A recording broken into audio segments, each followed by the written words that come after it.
അവധി ദിവസത്തിന് ശേഷം എല്ലാവരും ജോലി തിരക്കുകളിലേക്ക് തിരികെ പോകുന്ന ദിനം ആണിന്ന്. കുട്ടികൾ സ്കൂളുകളിലേക്ക് പുറപ്പെടുന്ന ദിവസമാണ്. അതുകൊണ്ട് തന്നെ സംസ്ഥാനത്ത് മഴ മുന്നറിയിപ്പുണ്ട് എന്നതാണ് പ്രേക്ഷകരോട് വ്യക്തമാക്കാനുള്ളത്. 3 ജില്ലകളിൽ ഓറഞ്ച് അലർട്ടാണുള്ളത്.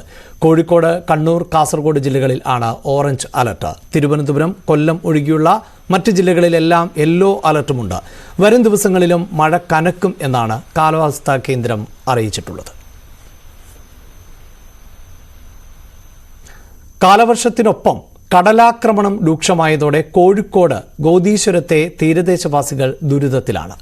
ഏത് നിമിഷവും വീടുകൾ കടലെടുക്കാമെന്ന ആശങ്കയിലാണ് ഇവിടുത്തെ 50ഓളം കുടുംബങ്ങൾ.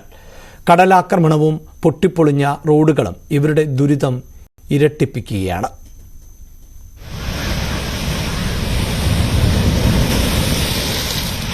വരും ദിവസങ്ങളിൽ അതിതീവ്ര മഴയ്ക്കുള്ള മുന്നറിയിപ്പിൽ കടുത്ത ആശങ്കയിലാണ് ഗോദീശ്വര നിവാസികൾ. കടലാക്രമണവും പൊട്ടിപ്പൊളിഞ്ഞ റോഡുകളും ഇവരുടെ ദുരിതം ഇരട്ടിയാക്കുകയാണ്. വീടുകൾ ഏത് സമയവും കടലെടുക്കാമെന്ന ഭീതിയിലാണ് ഇവർ ദിവസങ്ങൾ തള്ളി നീക്കുന്നത്. അതോ കല്ലൊക്കെ കൂടി തെറിച്ചിട്ട് ഇവിടെ എത്തുക കടലിന് പേടിയാവും. ഞാൻ പേടിച്ചിട്ട് ഞാൻ ആരെ വിളിക്കുക? ഇവരൊക്കെ പേടിച്ചിട്ട് അകത്തിരിക്കില്ലേ? ഞാൻ ഒറ്റക്കല്ലേ? ഞാൻ എന്നിട്ട് മരിയാൻ മാങ്കാവുന്നൊക്കെ വരും പേടിച്ചിട്ട്. എന്നിട്ട് കല്ലൊക്കെ അതിന്റെ മുകളിൽ കെട്ടിയിട്ട് മണ്ണിട്ട് ഒരു പോവും.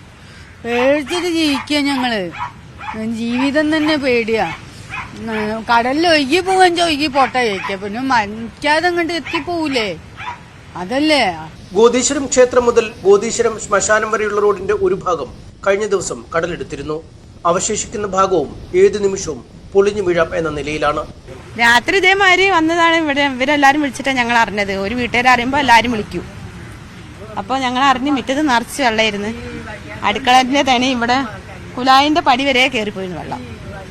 രാവിലെ നല്ല ചണ്ടി ഉണ്ടാവും. ഞങ്ങൾക്ക് ഭയങ്കര ബുദ്ധിമുട്ടാണ്. ഈ കടലത്തെ ചണ്ടിയൊക്കെ വേസ്റ്റൊക്കെ മുറ്റത്തായിരിക്കും. പിന്നെ JCB മാന്തിയിട്ട് ഞങ്ങൾ കുഴിച്ചിട്ടത്.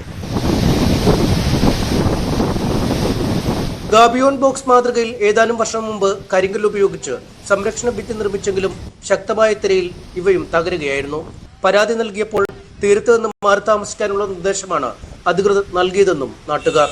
വെള്ളത്തിന്റെ ബുദ്ധിമുട്ട് തന്നെ അല്ലേ ഉള്ളൂ ഞങ്ങൾക്ക്. ഞങ്ങളിവിടെ വരുന്ന കാലത്ത് കടൽ അപട്ടിയാണ്. ഇന്നിപ്പോ കടൽ വന്ന് ഇവിടെ എത്തി. ഇതപ്പം ഇന്ന് കെട്ടും നാളെ കെട്ടും, ഇന്ന് കെട്ടും നാളെ കെട്ടും എന്ന് അറിയുക. എല്ലാവരും പറയാ പോവുക. കെട്ടുതരായില്ല. വീടിന്റെ മുറ്റത്ത് എത്തി ഇപ്പൊ കടല്. ഞങ്ങൾക്ക് വേറെ എവിടെയും പോയി ജീവിക്കാൻ പാകമുണ്ടെങ്കിൽ ഞങ്ങൾ വിറ്റ് ഞങ്ങൾ പോകൂലേ? അതിന് പാകമില്ലാത്തതിനെ കൊണ്ടല്ലേ ഞങ്ങൾ ഈ വെള്ളത്തിന്റെ ഇതിന്റെ അടി കൊണ്ട് ഞങ്ങൾ ഇങ്ങനെ കിടക്കണത് ഇവിടെ. 2021 രൂക്ഷമായ കടലാക്രമണമാണ് ഇവിടെ ഉണ്ടായത്. അന്ന് തകർന്ന റോഡുകൾ നന്നാക്കാൻ പോലും ഇതുവരെ അധികൃതർക്ക് സാധിച്ചിട്ടില്ല. ഇനിയൊരു കടലാക്രമണം ഉണ്ടായാൽ ഉള്ളതെല്ലാം നഷ്ടപ്പെടുന്ന ഭീതിയിലാണ് തീരദേശവാസികൾ. കടൽ ഭിത്തി നിർമ്മിക്കാൻ ആവശ്യപ്പെടുന്ന നാട്ടുകാരോട് തീരം ഒഴിയാനാണ് അധികൃതർ നിർദ്ദേശിക്കുന്നത്. കടൽ ഭിത്തി നിർമ്മാണം അനിശ്ചിതമായി വൈകിക്കുന്നത് തങ്ങളെ തീരത്തു നിന്നും ഒഴിക്കാനാണോ എന്ന ആശങ്കയും ഇവിടുത്തുകാർക്കുണ്ട്. കോഴിക്കോട് ഗോദീശ്വരത്ത് നിന്നും ക്യാമറമാൻ CGC കല്ലുമുട്ടിക്കൊപ്പം MS അനീഷ് കുമാർ, ന്യൂസ് 18. കോഴിക്കോട് മീഞ്ചന്തയിൽ മഴയ്ക്കൊപ്പം എത്തിയ കാറ്റിൽ കൂറ്റൻ മാവ് കടപുഴകി വീണു. വീട്ടിൽ ഉണ്ടായിരുന്ന ആൾ തലനാരിഴയ്ക്ക് അത്ഭുതകരമായി രക്ഷപ്പെട്ടു. ഉള്ളിശ്ശേരിക്കുന്നിൽ പ്രിയദർശന്റെ വീടിന് സമീപം നിന്ന മാവാണ് വലിയ ശബ്ദത്തോടെ നിലം പൊത്തിയത്. വീട്ടുടമസ്ഥൻ വീടിന് പുറത്തേക്ക് വന്നതിനാൽ പരിക്കേൽക്കാതെ രക്ഷപ്പെട്ടു.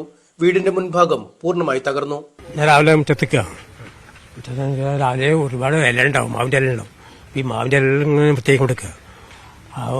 ആ സമയത്ത് എൻ്റെ ഒരു കൂട്ടുകാരൻ വന്ന് ഈ കൂട്ടുകാരോട് സംസാരിക്കുന്ന ഒരു ശബ്ദം. അപ്പം ഞാൻ കേൾക്കില്ല. ഞാൻ ജസ്റ്റ് കേൾക്കാത്ത ആളാണ്. അപ്പം ഞാൻ കേൾക്കില്ല ശരി. അപ്പോൾ അവൻ പറയും അല്ല എന്തോ ശബ്ദം കേൾക്കേണ്ടത്. അപ്പോൾ പറഞ്ഞു നിൽക്കുമ്പോൾ ഒരു കൊമ്പൂണ്. അപ്പം ഞാൻ മുള്ളി നോക്കുമ്പോൾ കാക്കകൾ ഇങ്ങനെ മരത്തിന് മുകളിൽ ഇങ്ങനെ ചുറ്റും. പിന്നെ അടുത്ത കൊമ്പാണ്. അപ്പോഴാണ് ശബ്ദം കൂടി. അപ്പം ഞാൻ കേൾക്കാൻ തുടങ്ങി കറ ശബ്ദം. അപ്പം ഞാൻ ചെയ്ത് ബാഗ് കൊണ്ടുവരും ഓടിക്കോ പറഞ്ഞു. അങ്ങനെ മാറുന്നു. അപ്പം ഇങ്ങനെ ചെരിഞ്ഞ പേര് പിന്നെ ഒക്കെ വിട്ടാക്കുന്നത്. മീഞ്ചന്ത ആർട്സ് ആൻഡ് സയൻസ് കോളേജിന്റെ പരിധിയിൽ വരുന്ന സ്ഥലത്താണ് മാവ് നിന്നത്. മുറിച്ചു മാറ്റണമെന്ന് നാട്ടുകാർ പലവട്ടം ആവശ്യപ്പെട്ടിട്ടും അവഗണിച്ചതാണ് അപകടത്തിൽ കലാശിച്ചത്.